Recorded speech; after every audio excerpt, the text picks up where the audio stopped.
नमस्कार दोस्तों, स्वागत है आप सभी का एक बार फिर से हमारे YouTube चैनल पर। दोस्तों चलिए आज मैं सुनाती हूँ आपको जगन्नाथ जी और लक्ष्मी जी के बीच की नोक झोंक की कथा, जिसने इतना बड़ा रूप ले लिया कि लक्ष्मी जी ने जगन्नाथ जी को श्राप दे दिया। लेकिन ऐसा क्या हुआ था जो लक्ष्मी जी को श्राप देना पड़ा? आइए सुनते हैं इस कथा को। उड़ीसा में एक प्रथा है, हर साल मार्गशीर्ष माह के प्रत्येक गुरुवार के दिन यहाँ की महिलाएं लक्ष्मी देवी की एक विशेष पूजा अर्चना करती हैं और स्वयं लक्ष्मी जी भगवान जगन्नाथ की आज्ञा से पूरी मंदिर छोड़कर अपने भक्तों के घर उन्हें आशीर्वाद देने जाती हैं। एक दिन इसी समय के दौरान लक्ष्मी ने एक वृद्ध ब्राह्मणी का रूप लिया और अलग अलग घरों में जाने लगी। जाते हुए उन्होंने देखा कि प्रातःकाल का समय कब का बीत गया था, लेकिन फिर भी एक बड़े व्यापारी के घर में उसकी स्त्री अभी भी सो रही थी। इसलिए घर में साफ सफाई भी नहीं हुई थी और ना कोई पूजा अर्चना। यह देखकर लक्ष्मी देवी उस घर की एक वृद्ध स्त्री के पास गई और उनसे कहा, अरे बहन, ये क्या, आज तो माता लक्ष्मी की विशेष पूजा का दिन है और आपके घर में अभी स्त्रियां सो रही हैं। ये अच्छी बात नहीं है। आज के दिन तो आप सभी को प्रातःकाल उठकर देवी लक्ष्मी की विशेष पूजा अर्चना करनी चाहिए। यह सुनकर उस वृद्ध स्त्री ने अहंकार पूर्वक कहा, तुम कौन होती हो हमें सिखाने वाली? हमारे ऊपर तो पहले से ही लक्ष्मी देवी की बड़ी कृपा है, हमें कोई ज़रूरत नहीं है ये पूजा करने की। चलो जाओ यहाँ से और ये अपना उपदेश किसी और को सुनाओ जिसकी इसको ज़रूरत है। जब लक्ष्मी देवी ने ये सुना तो वे वहाँ से चुपचाप चली गई और अपने साथ उस घर से अपना सारा वैभव भी ले गई। अब उस व्यापारी के घर इतनी दरिद्रता हो गई कि उसे वास्तव में भिक्षा मांगकर अपना जीवन यापन करना पड़ा। उसके बाद लक्ष्मी देवी उस गांव में पहुंचती हैं जहां चांडाल जाति के लोग रहते हैं। वहां जाके उन्होंने श्रिया चांडाल के घर में प्रवेश किया और देखा कि श्रिया चांडाल सुबह जल्दी उठ गई थी, साफ सफाई और स्नान आदि करके पूजा की तैयारी की। यह देखकर लक्ष्मी देवी अत्यंत प्रसन्न हुई और उस घर में उन्होंने अपने ऐश्वर्य की वृद्धि की। अब इस प्रकार जब लक्ष्मी देवी अपने अलग अलग भक्तों के घर में जा रही थी, उसी समय बलराम और जगन्नाथ जी भी सुबह टहलने के लिए निकले थे। उन्होंने देखा कि लक्ष्मी देवी श्रेया चांडाल के घर से निकल रही हैं। अब ये देखकर बड़े भैया बलराम जी को बड़ा गुस्सा आया। बलराम जी ने जगन्नाथ जी से कहा, देखो कान्हा, तुम्हारी पत्नी एक चांडाल के घर में जा कर आ रही है।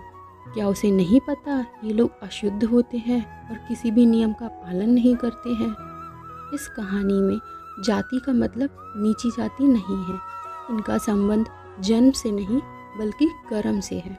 चांडाल ऐसे लोग हैं जो वैदिक धर्म और निर्देशों का पालन नहीं करते, जो अवैध कार्यों में लिप्त रहते हैं। इसलिए ये मत सोचिएगा कि बलराम जी निम्न जाति के उपेक्षा कर रहे हैं। चलिए अब कहानी में आगे बढ़ते हैं। बलराम जी कहते हैं कि देवी लक्ष्मी अब हमारे मंदिर में प्रवेश करने योग्य नहीं रही। अब तुम्हें अपनी पत्नी लक्ष्मी देवी का त्याग करना होगा। जब जगन्नाथ ने अपने भाई की इस बात को सुना तो उन्हें बड़ा आश्चर्य हुआ। उन्होंने अपने बड़े भाई को समझाने की कोशिश की कि भैया, देवी लक्ष्मी आज अपने भक्तों के घर जाने की आज्ञा मुझसे ही ली है। उनकी पूजा तो कोई भी कर सकता है ना, फिर चाहे वो चांडाल हो या ब्राह्मण हो। देवी लक्ष्मी कैसे भेदभाव कर सकती हैं? ऐसा मत कहिए भैया। लेकिन नहीं, बड़े भैया तो कुछ सुनने को तैयार ही नहीं थे। वे तो बस एक ही बात पे अड़े थे, अपनी पत्नी को त्याग दो, अन्यथा मैं ही मंदिर से चला जाता हूँ। कहकर बलराम जी चले गए और हमारे प्यारे जगन्नाथ जी फंस गए। एक तरफ बड़े भैया तो दूसरी तरफ आज्ञाकारी पत्नी। आखिर में थक कर उन्होंने देवी लक्ष्मी को बुलाया और उनसे कहा, देवी, क्योंकि आज आप एक चांडाल के घर में गई थी तो बड़े भैया की आज्ञा है कि अब से आप इस श्री मंदिर में प्रवेश नहीं कर सकती हैं। ये सुनकर लक्ष्मी देवी को बड़ा आश्चर्य हुआ।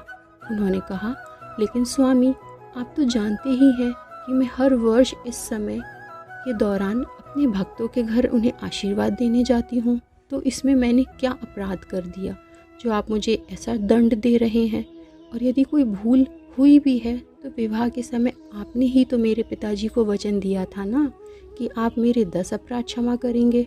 तो अचानक मुझसे मंदिर से बाहर निकलने का आप कैसे सोच सकते हैं? स्वामी, अब जगन्नाथ जी के पास लक्ष्मी देवी के इन प्रश्नों का कोई उत्तर नहीं था। वे मौन रहे और उनके मौन का अर्थ कि अपने बड़े भाई का आदेश के सामने वे लाचार थे। जगन्नाथ जी को चुपचाप देखकर लक्ष्मी जी को बड़ा क्रोध आया।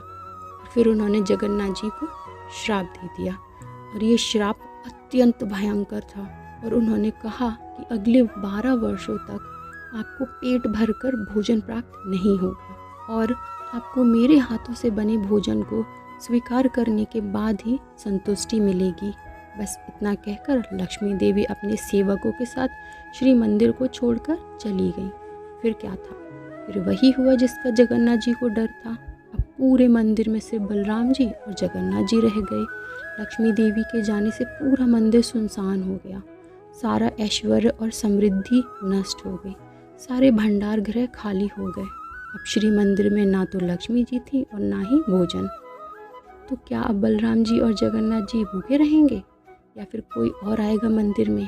क्या लक्ष्मी जी कभी वापस आएंगी मंदिर में? इन सभी प्रश्नों के उत्तर आपको मिलेंगे अगली कड़ी में। तब तक के लिए अगर आपको कथा का ये पहला हिस्सा अच्छा लगा हो तो लाइक और कमेंट ज़रूर करिएगा। और अगले हिस्से को सुनने के लिए यदि आपने अभी तक चैनल को सब्सक्राइब नहीं किया तो कर लीजिए, नहीं तो आप इसका अगला हिस्सा मिस कर देंगे। तो दोस्तों, इस कहानी में इतना ही। मिलते हैं अगली बार अगली कहानी में। तब तक के लिए नमस्कार।